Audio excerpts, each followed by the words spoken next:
Estamos aquí con un vecino de La Mata, Antonio. ¿Qué te parece esta exposición? Muy bonita, está muy bien. Aparte que tengo ya ahí bastantes fotos de Tuya, la familia, ¿no? de, la También, familia ¿no? de la escuela y de la primera comunión también. O sea que esto hay que fomentarlo y a ver si hay más gente que colabore con fotos. Que hay que hacerlo todos los años. Venga, vamos al filandón. Buenos días, bienvenidas, bienvenidos a La Mata de Curueño. La Asociación Cultural, Social, Deportiva y Medioambiental Los Cantarales de La Mata de Curueño comenzamos a funcionar el año pasado. Como no tenemos mucho presupuesto, se nos ocurrió hacer un poco recuerdo, raíces y memorias, ¿no? Recordar un poco cosas del pasado de La Mata de Curueño.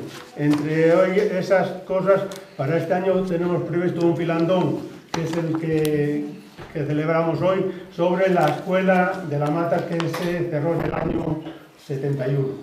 Tenemos muy agradecido, ya le dije que eternamente agradecido a Gerardo, presidente de la Diputación de León, pero hoy viene como hijo de doña Josefina, que era la maestra que estuvo aquí en el año 51-52. Tenemos también por aquí alguna maestra que estuvo, Carmina Zapico, en el año 60, algunos familiares de otras maestras como de Emérita León, la hermana de Felipe León, que también está por aquí, algún sobrino. O sea, muy agradecido a toda la gente que desde La Mata, un pequeño homenaje que queremos hacer a la escuela rural y un poco a La Mata, ¿no? Recordarlo dónde venimos para saber hacia dónde vamos. El día 8 tenemos también otro filandón, homenaje a una figura que tristemente tuvimos aquí en La Mata de Curueño, que fue Eufemiano, el topo de La Mata, que estuvo 10 años enterrado vivo en la cuadra de las ovejas después de la guerra, del 37 hasta el 47. Después ya salió y ya no le hicieron nada, vamos, le pusieron 6 años de prisión, pero nada, le soltaron y vino aquí a trabajar las tierras y a cuidar las vacas y eso. La miseria de la guerra, ¿no? Que siempre parece que la guerra parece que ya es de siglos pasados, pero parece que en los siglos venideros el negocio del armamento tiene su poder. La asociación hicimos una revista anual que cuando invité a Gerardo era más bien a ver si nos hacías un escrito, y cuando dijiste que venías quedé patidifuso. Muy bien. Y nada más. En la mesa está Gerardo Álvarez Cubrel, que es el presidente de la Diputación de León, el alcalde de Santa Coloma de Curueño, Basilio Martínez, y la secretaria de la asociación, Raquel Santiago Oreja. Es que el Santiago no es de La Mata, el Oreja sí es de La Mata. Bien, pues le doy la palabra al presidente de la Diputación. Queráis, no hay ningún problema. Sí. No, hombre, tú eres el alcalde. No. Es que yo de protocolos voy justito. Lo normal es que des tú la bienvenida como alcalde. Pues venga. La verdad es que no creía que simplemente hacía un poco como de acompañante, pero que no tenía tampoco intenciones de manifestar nada, pero simplemente reiterando el comienzo que hizo Juan, pues agradecerles la participación y sobre todo el que muestren tanto interés por los recuerdos, por las vivencias y sobre todo por lo que significa para cada uno de nosotros, para cada uno de ustedes, esta situación o esta reunión tan entretenida pero tan entrañable y familiar, yo considero. Por eso que gracias por venir y gracias por permitirnos estar aquí a todos. Muchas gracias.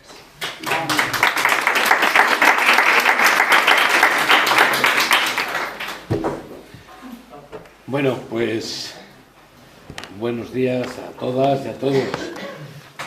Para mí es un verdadero honor estar aquí. Así de claro. Es verdad que la agenda del presidente de la Diputación es muy apretada, y me voy a tener que ir a la 1, pero no es menos cierto que en el momento en que Juan Díez, a quien quiero agradecer como presidente de la asociación Los Cantarales, que se acordara de mí como hijo de la maestra, Bueno, pues lo primero es agradeceros vuestra invitación a la asociación, también a ti, Raquel, la parte que te toque, y por supuesto al alcalde del municipio, a Basilio Martínez, que también nos acompaña aquí. Yo creo que también da más enjundia al acto en sí que tenemos hoy. Bueno, como ya todo el mundo creo que conoce, pues mi madre fue maestra en la Mata de Curueño. Fue uno de los primeros destinos que tuvo, y queda reflejado en la documentación que os he traído, porque la primera escuela que tuvo fue Lomba, en La Cabrera, que queda muy lejos de aquí, pero a ella le quedaba mucho más cerca del sitio donde vivía, que era La Chana, en el municipio de Borrenes. Esto quedaba muy lejos. Luego os voy a leer también porque son sus impresiones, pero pensad que en los años 50, venir desde El Bierzo hasta la Mata de Curueño casi no se sabía ni dónde estaba la Mata de Curueño. Pero sí quiero comenzar haciendo, pues eso, un elogio de verdad de la importancia que ha tenido y sigue teniendo la escuela rural para el desarrollo de nuestra provincia. Y también hablo con conocimiento de causa, porque queda claro que soy hijo de maestra, pero soy nieto de maestra, sobrino de maestra, y estoy casado con una maestra de un colegio rural agrupado, directora durante más de 25 años en ese colegio rural agrupado, que a su vez tuvo un padre que también fue maestro y tiene 3 hermanos que también son maestros. Como podéis comprender, lo raro es que yo me dedicara a ser maestro. Pues no soy maestro, pero tengo un hijo que estuvo aquí hace 20 años, que lo recuerda Marisa, y que también es maestro. Luego creo que la enseñanza, todo lo que me ha rodeado en la enseñanza, pues bueno, está claro que es muy importante, pero sobre todo quiero hacer el matiz y el valor de eso, de lo que es la escuela rural. La escuela rural, lejos de las grandes aulas, de las grandes ciudades, y de la cantidad de masificación que hay en esas aulas, que por otro lado, en los tiempos de mi madre, y me imagino que en los tuyos también, sí, aquí también había masificación, porque no había 4 niños, había 40, 50 o los que fueran. Y de todas las edades, efectivamente, como bien puntualiza Marisa, porque mi abuela, en uno de sus destinos donde más estuvo, Rimor, en el invierno, Rimor es un pueblecito al lado de Ponferrada y que pertenece al municipio de Ponferrada, que fue donde nació mi madre, allí tenía hasta 80 alumnos, niños y niñas de todas las edades, hasta 80. Que por eso mi abuelo, que era carpintero y como buen autónomo podía dedicarse a lo que fuera, no había ningún problema, pues le echaba una mano con algunos de los chavales para que pudieran estar. Pero insisto, yo reivindico ¿Decías que no había cobertura? Pues mira, pues hay cobertura. Pero no pasa, ¿no? No, es llamada de teléfono normal. Y menos mal que lo puse en silencio, pero se ve que insistió. Pillaría una antena. Bueno, vuelvo a decir que las escuelas rurales, que yo reivindico por todo lo que os acabo de explicar, pues representan un papel muy importante en la preservación de nuestro patrimonio cultural, pero también en la preservación de nuestras tradiciones locales, y esto que tenemos hoy aquí es un perfecto ejemplo. Nuestra escuela rural, la escuela rural de nuestra provincia de León, sigue siendo un ejemplo de resistencia y de esperanza. Pero está claro que cuando se cierra una escuela, desaparece ese germen de la continuidad de la vida en los pueblos. Dicen de los bares, la escuela es la que primero empieza a marcar el final de la vida en un pueblo. Entonces, mientras seguimos manteniendo esa escuela, está claro que los niños y las niñas son quienes aportan nuestra vida diaria, y son quienes aportan esa continuidad. Como ya sabéis, mi madre, luego contaré lo de Josefina Courel Fernández, fue maestra.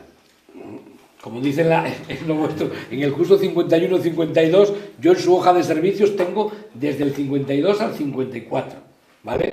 Pero no voy a discutir de ese tema porque la hoja de servicios yo transcribí lo que me dijeron, es verdad que la hice yo, la que presentó mi madre cuando se jubiló, entonces no voy a discutir el tema. Lo que sí está claro, lo que sí está claro, y eso sí os lo garantizo, es que para ella la Mata de Curueño marcó un antes y un después. Porque siempre hablaba, quizá porque también llegó a mantener el contacto con Plácido y con Marisa también, pero sobre todo con Plácido, que había sido uno de sus alumnos, y eso le marcó. Ella siempre hablaba con mucho cariño de la Mata de Curueño.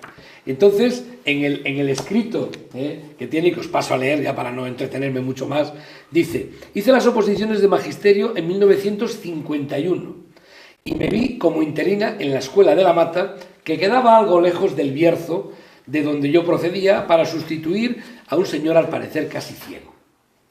Me orientaron que tomara el coche de línea hacia Vegas del Condado y creo que nos dejaba en Barrio de Nuestra Señora. Desde allí, y lo hemos estado mirando, porque ella decía, ella pone 9 kilómetros y decíamos, no, tiene que haber más, no, 9 kilómetros clavados, hasta la Mata. Al llegar me indicaron la casa de Román y Chon, donde había estado la maestra anterior. Una vez al mes iba a cobrar el sueldo a León, andando 9 kilómetros a coger el tren en la Vecilla. El edificio escolar era lo que ya de aquella llamabais la Escuela Vieja, que acabamos de visitar. Se accedía por una escalera interior, que acabamos de acceder, de madera, con una barandilla para evitar que se cayesen los niños.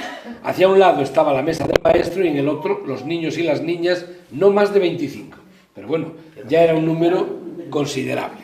Pero ya se recogía el número ese bonito de los 25. Sí, por eso digo. Es que ahora, en algunos casos, llegamos a 40. Bueno, escucha, si se llega a 40 no está mal, ¿no? Pero las aulas, el problema es que unas aulas masificadas disminuyen la calidad de la enseñanza. Claro. Disculpa, 8 años después, cuando estuvo Carmina de maestra, ya había bajado a 12, 14 como mucho. Sí, o sea, a la mitad, ya la despoblación era galopante. Bueno, yo os he de decir, yo os he de decir que mi mujer es directora todavía hoy, porque se jubilará en septiembre, pero es directora de un colegio rural agrupado que alberga, que contiene varias localidades.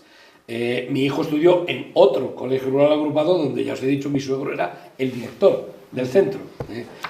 A mí me decían, ¿por qué no lo llevas para Bembibre? Nosotros vivimos en Bembibre, una población pues, de 8.000 habitantes. Y yo le decía, no, digo, si son 14 niños, 14 de cuarto, quinto y sexto de primaria. Ellos eran 2 en sexto de primaria, mi hijo. Digo, si tienen clases particulares, lo voy a llevar a un aula de ciudad con 20 y tantos, 30, los que sean. No, bajo ningún concepto. Bueno, sigo leyendo. Empezábamos la jornada escolar con la señal de la cruz y rezando un Ave María, para pasar luego lista con el fin de señalar las faltas a clases. Durante el día, justificadas o no,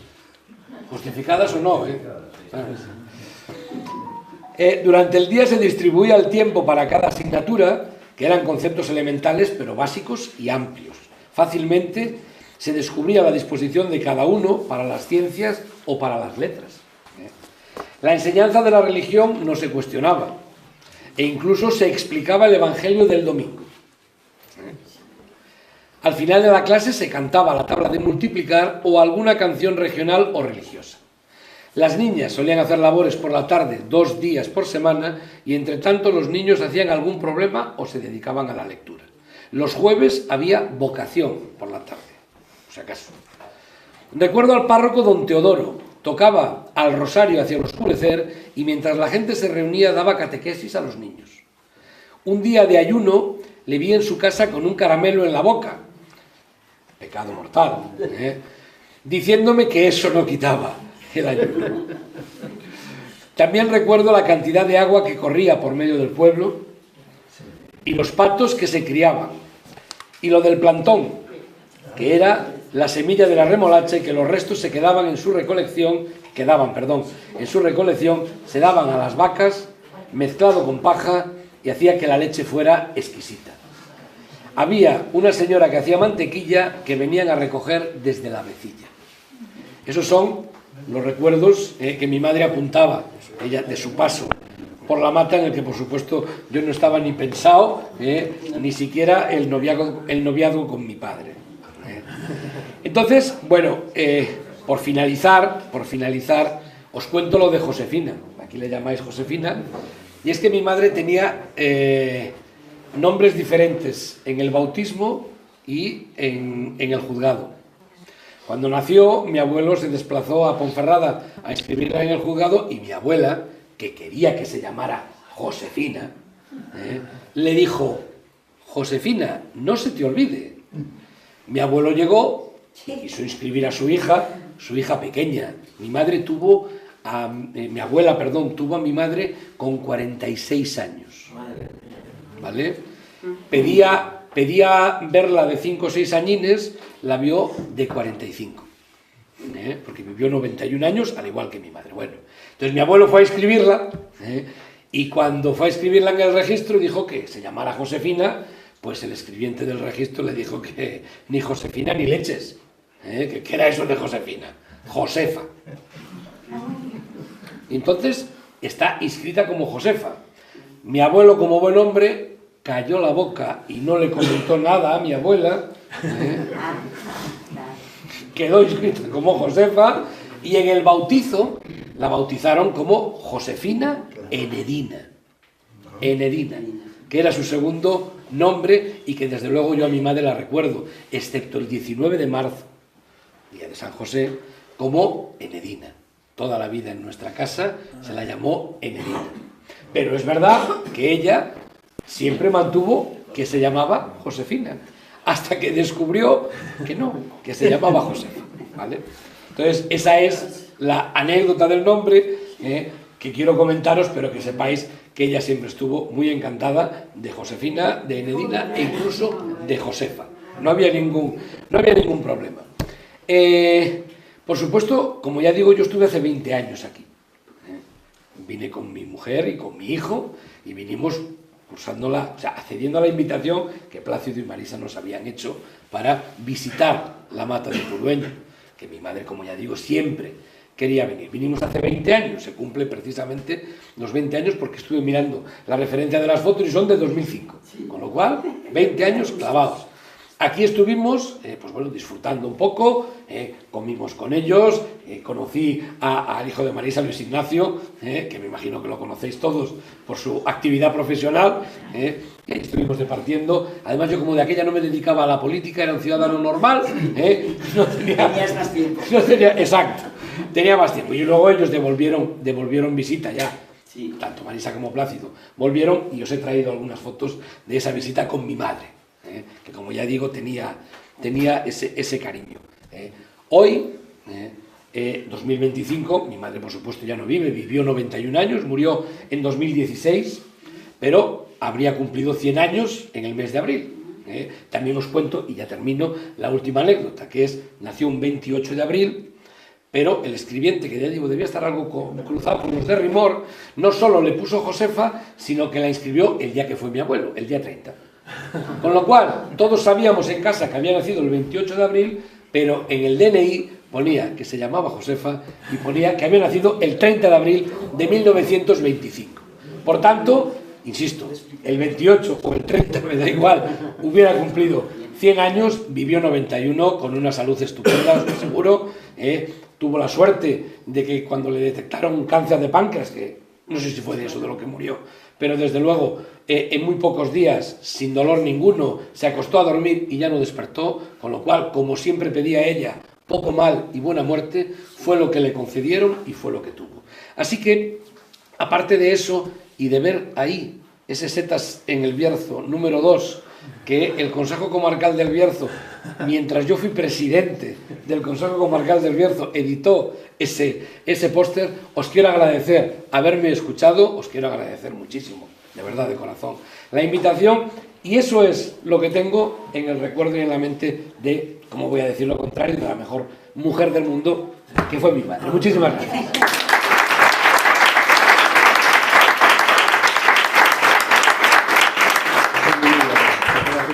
Sí, sí, hombre, por supuesto. No voy a venir, soltar aquí las pizzas y ahora me voy. No, a la una me tengo que ir, pero hasta la 1 me puedo quedar.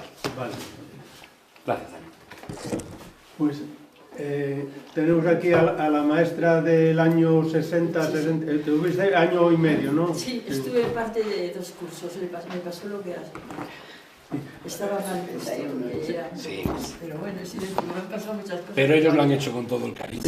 No, nosotros fuimos rebuscando. Se me olvidó al principio un poco disculpar la ausencia del alcalde pedáneo, Luis Jesús Campos, que es panadero y tiene que estar repartiendo el pan y entonces no pudo estar aquí. Y entonces damos paso a Carmina Zapín. ¿Quiere mi hermano leer lo que yo escribí? Bueno, vale. encantada que lo lea él. Y tienes algunas poesías también dedicadas aquí. Mira, tienes una poesía. A los Escucha, paneles, aquí tenemos pero un panel. que se ponga para acá, hombre. Pero que se ponga para acá, hombre. No pasa nada. Pero más que nada porque lo que digas se dice para todo el mundo. Si estás de cara a nosotros, no se oye. Bueno, esto lo escribiste tú, Sí, está en el libro, ¿no? sí, esto Bien. hace años. La maestra del curso 1959 y 1960, Carmina Zapico. También recordaba, vivir en la mata fue un lujo, uno de los mayores de la vida. La vida era tranquila y agradable. Vivía en casa de Eliseo y de Isidora, con los hijos que aún quedaban en el pueblo. Me sentí una más de la familia. Tenía plaza en propiedad en la mata y estuve año y medio, hasta que renuncié a la plaza. Transcurrían los días trabajando, charlando y pasando muy buenos ratos en casa de Angelines, donde solía acudir por las tardes don Marcos, el párroco, para ver a tía Elisa. Por la noche jugábamos una partidita a las cartas y después nos sentábamos al calor de la chapa de la cocina. Tengo presente aquella escuela, habilitada hoy como teleclub, y en la que la cocina y una habitación estaban unidas para formar el aula. Nuestro patio de recreo era la calle, y en invierno se organizaban peleas con bolas de nieve. No faltaba ningún niño atrás, hasta los hermanos Panera, que eran los que más lejos vivían y que a veces eran los primeros en llegar. ¿Y cómo no recordar a los niños que eran 12? Aunque oscilaba el número, porque se incorporaban el sobrino de don Marcos y el de Angelines cuando pasaban temporadas en el pueblo. Los alumnos me parecían de los más inteligentes del mundo, ya que todas las carencias de material se suplían con buena voluntad y con gran entusiasmo. Desde fabricar carteles o mapas hasta conseguir tener la escuela caliente, tarea esta de la que se encargaba todos los días Eliseo, pues ni un solo día de invierno dejó de encender la cocina económica con la que nos calentábamos. También espalaba la nieve cuando caía en la cantidad como para no poder llegar a la puerta de la escuela.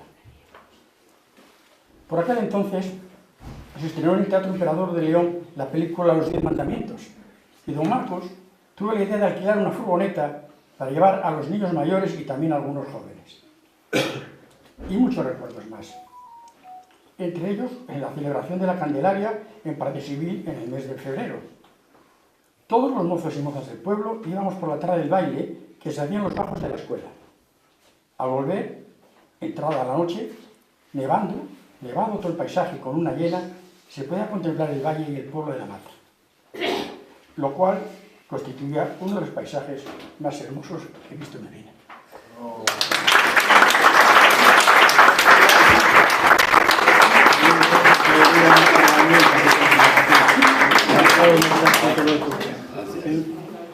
¿Leéis ahora los poemas? ¿Quién es el de los Panera?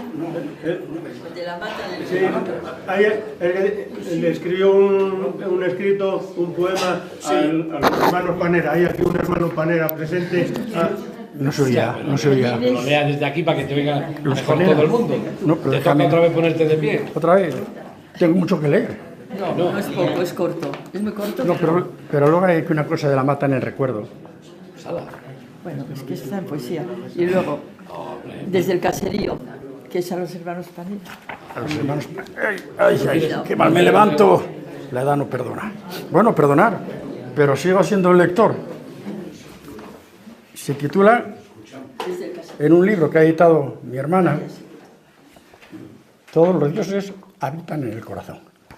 Todos los dioses que habitan en el corazón del hombre. Desde el caserío se titula. Madre, dame tú la mano para encontrar el sendero. Marcharemos los dos juntos hasta la escuela del pueblo. Madre, ¿cuál es el camino por donde van los niños nuevos? Que quiero salir al alba para llegar el primero. Que quiero, madre, tener amigos y compañeros. Mariposas de colores pintaré sobre el cuaderno. Y pájaros que no vuelen. Y perros que me acompañen si es que cae la tarde, madre. Y suena el viento en los cerros.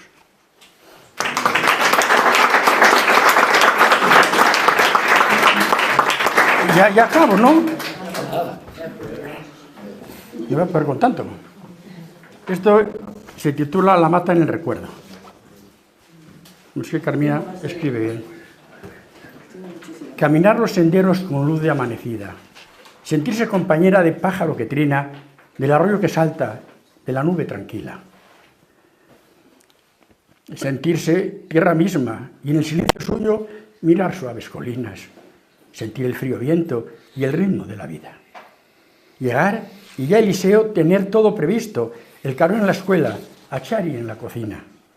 Isidora el café y la eterna sonrisa, que allí nunca faltaban la paz y la alegría. Vamos, Chari, la mano, que la nieve está fría. Esperar a los niños con sus caras heladas, con los ojos tan listos, y después del trabajo el tiempo de los juegos, que la calle era nuestra y el reto de la nieve y el resto de la vida.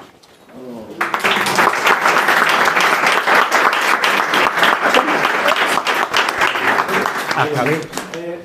Raquel va ahora a leer un escrito también recordando la escuela de Rupert, que sabéis que todavía no vino de vacaciones, y entonces lo va a leer ella. Si hacéis favor, eso nos lo paséis para después para la revista que vamos, anual que publicamos.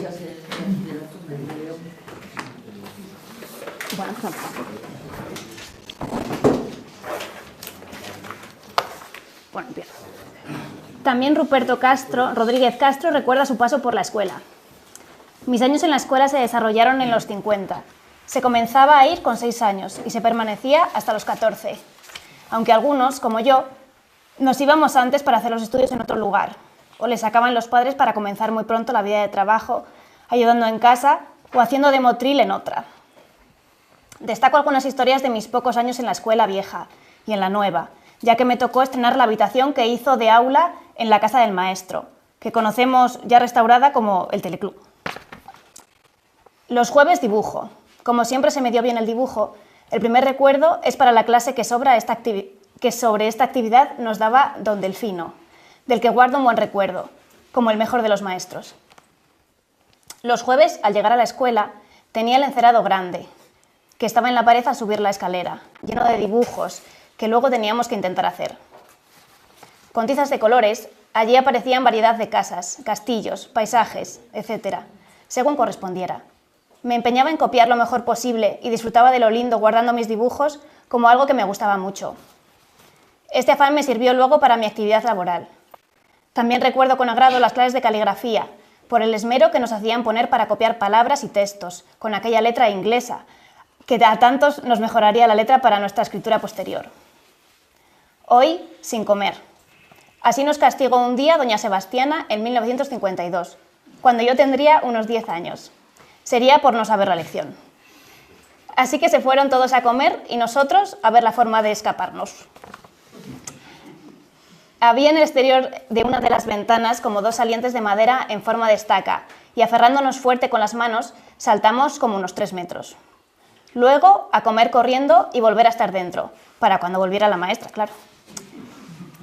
Alguien que no recuerdo bien, quizás Gaspar, acercó una escalera por la cual subimos. Cuando llegó doña Sebastiana nos perdonó y nos dejó ir a comer.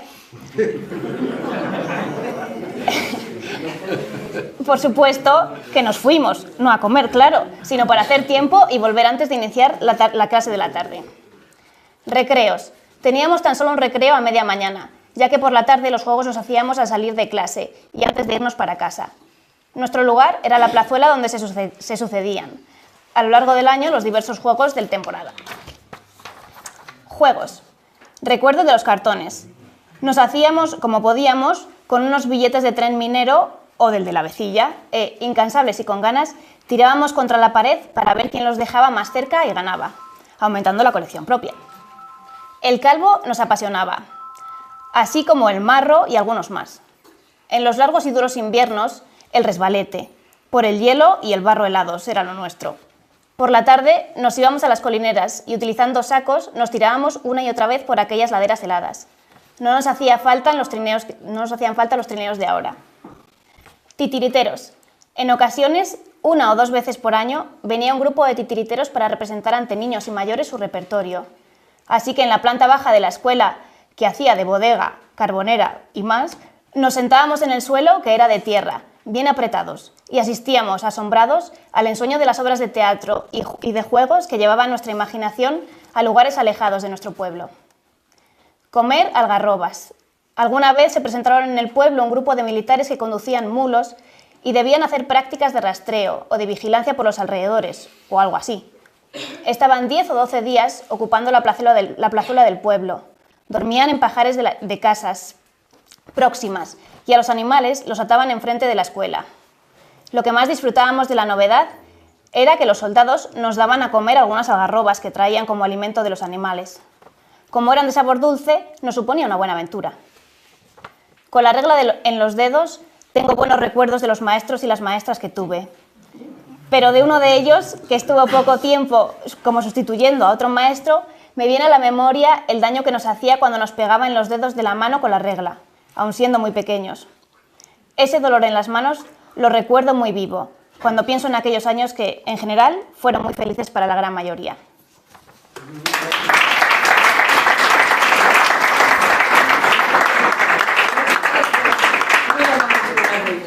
Nosotras seguro que lo damos. Miguel Ángel tiene escrito, su padre Adolfo Javi, que es como el gran recopilador de historias de aquí de La Mata, y entonces nos trae también... Va a ser por corto. ¿A la una? No. Bueno, es un escrito que he encontrado de mi padre, que igual está incluso en el boletín, en la revista, posiblemente, ¿no? Pero como hace referencia a la escuela y estamos ahora recordando esto, pues nada. Antes me ha saludado Carmina, que fue mi profesora, y además era muy amiga de mi tía Ángeles. Y entonces, entonces os voy a leer esto que tenía mi padre aquí, ¿no? Dice: Adolfo se lleva 3 cachetes. Adolfo era mi padre. 3 cachetes serían merecidos.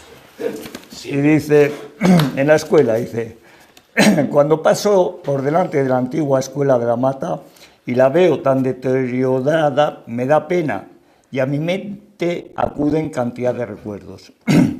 Me la imagino como era cuando yo acudía a ella.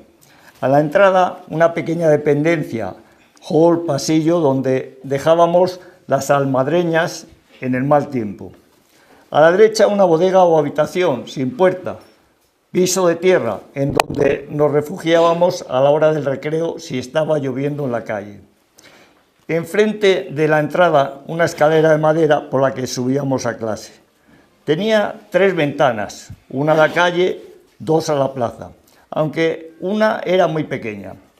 Frente a la ventana grande de la plaza, una mesa rectangular con un brasero debajo y un sillón donde se sentaba el maestro.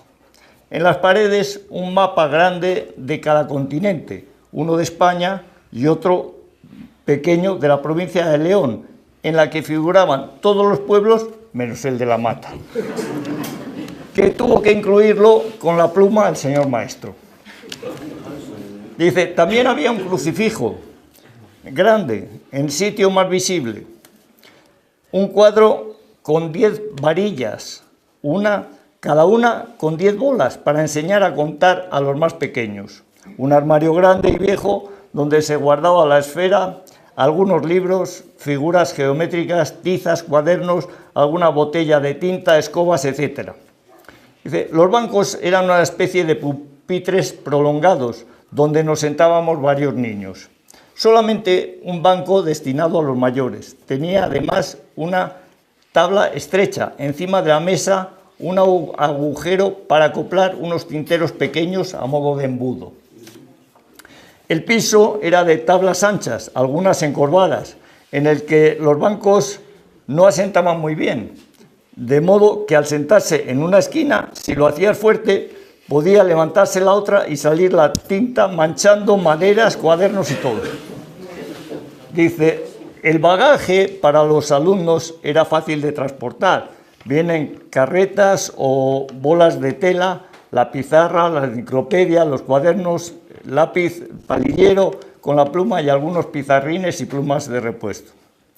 Al entrar se saludaba al señor maestro. Buenos días o buenas tardes, según tenga usted. Cada uno en su sitio, se estudiaba en alto, los pequeños el abecedario, los mayores les tocaba la enciclopedia de Álvarez, que era el único libro que estudiamos desde los 10 hasta los 14 años. El horario de clase era desde las 9 hasta las 12, con media hora de recreo hacia las 11. Al salir íbamos a casa de la tía Francisca, que vivía al otro lado, y le preguntábamos, ¿vino? Nos referíamos a su marido, el cartero. Si había una carta, se le daba 5 céntimos, y los mayores nos dirigíamos al campanario a tocar las oraciones. Por la tarde la clase era de 3 a 5. Se solía dar clase de matemáticas. Si era miércoles había que presentar las uñas, que esperaba el maestro con una buena vara y pobre del que las llevara mal.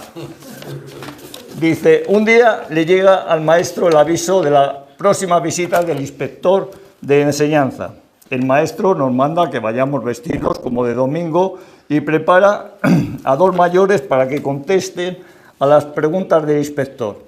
Llega este, se le saluda y después de hacer varias preguntas salimos todos de clase y él se fue con el maestro a su casa y le dio unas buenas mangas. Dice, recuerdo también cuando el maestro recibe órdenes superiores de quitar el crucifijo. Y cuando así lo hace, una decena de madres, entre ellas la mía, se presentan en la escuela. Creí que se lo comían, pobre maestro. ¿Qué cosas tuvo que oír hasta que las convenció de que él no tenía la culpa, ni podía hacer nada para evitarlo? Podía contar muchos recuerdos de la escuela, pero os voy a contar uno que no puedo olvidar y cómo me llevé mi primer cachete. Dice, era una tarde del mes de abril. La escuela se veía desde mi casa, ya al lado del reguero que sale de la huerta de los cepos y en el que cantaban incesantemente ranas. No había nada edificado, de tal forma que se veía la casa de la tía Nicolasa, del tío Cayetano, de la tía Rosa, del tío Sergio, el tío Vicente o Ramiro, el tío Pedro y la escuela. Eran las 3. Vi al maestro que abría la puerta y entraba con media docena de chavales. Los demás nos incorporáramos enseguida, en total unos 30 chavales. Cuando había pasado cerca de una hora, no recuerdo qué es lo que estaríamos haciendo con las pizarras. El caso es que el maestro se conoce que nos vigilaba y sin más dijo, Adolfo, aquí con la pizarra.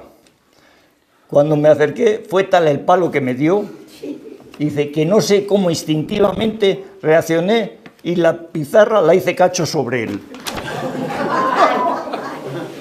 Dice, yo salí disparado, escaleras abajo y corrí hasta la huerta de mi casa. Allí esperé a ver si al maestro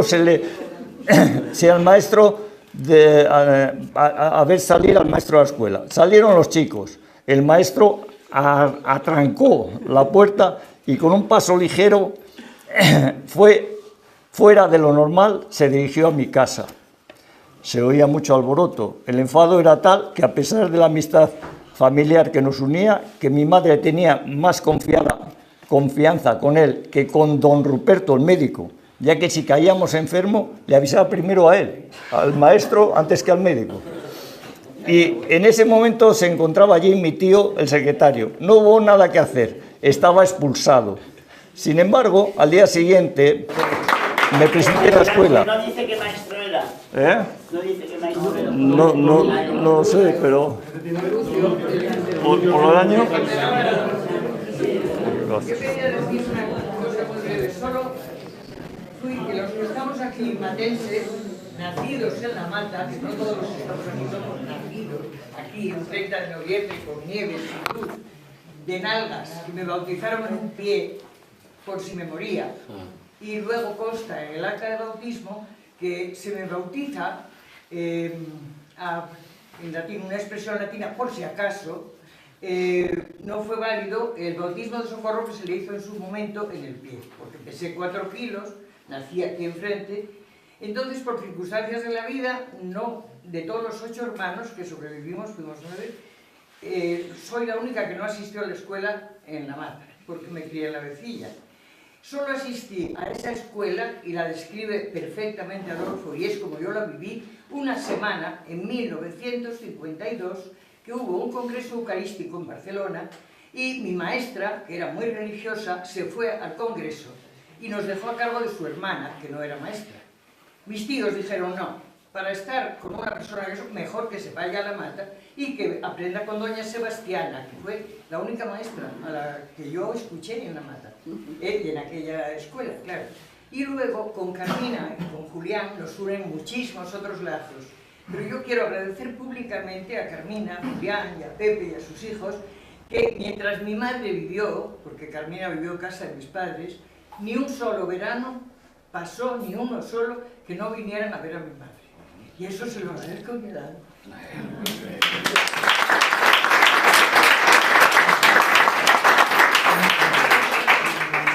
Y sigue viniendo. A ver. Bueno, nosotros somos sobrinos de Mérita León, que estuvo aquí del 60 a 62. Sí. Y siempre nos habló con cariño a sus sobrinos, de aquí de La Mata. Fue de los primeros destinos que tuvo. Entonces, recopilando ese amor que tenía Emérita por La Mata, quiero entregar a la asociación este humilde y sencillo cuadro de Emérita, porque Emérita pintaba. Entonces, ¿qué mejor sitio que parte de su halo, de su alma, cuando ella estuvo aquí en la escuela, esté representado en este humilde cuadro?